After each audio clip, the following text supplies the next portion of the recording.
Labi, tad jautājums ir, kas ir šie cilvēki? Nu, mēs nezinām. Labi, var teikt, ka tā ir elite, viņi ir tie, kas pie varas, var arī teikt, ka tie ir dēmoni, mēs vienkārši nezinām. Bet viņi ir ieinteresēti mūs apmānīt, lai mēs ticētu, ka filmas, ko redzam, ir īstas, internets ir īsts, sociālai mēdī ir īsti.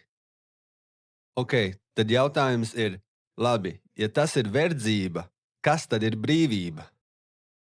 Brīvība ir izkļūt no šīs sistēmas un spēt domāt pašiem, redzēt pašiem, būt pašiem.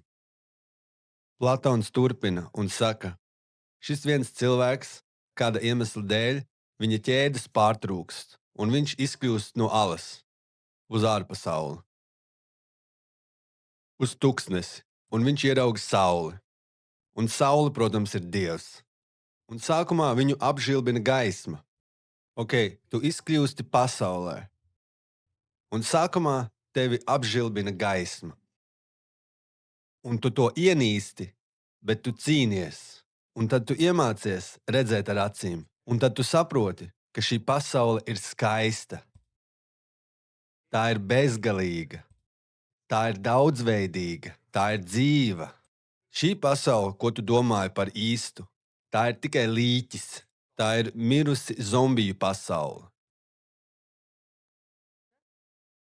Tas ir tas, kas ir dzīve, un tā ir brīvība. Brīvība nozīmē, ka tu beidzot vari pamosties no šī briesmīgā murga, redzēt visu, kas mums apkārt notiek.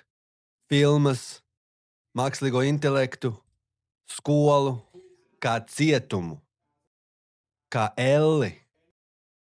Un tad tu vari paskatīties sevī un atkal savienoties ar Dievu, ar garīgo, paskatīties aiz fenomenā un atgriezties pie nomenā, ielokoties nomenā, kas ir vibrācijas enerģija. Tā ir Platona alas alegorija.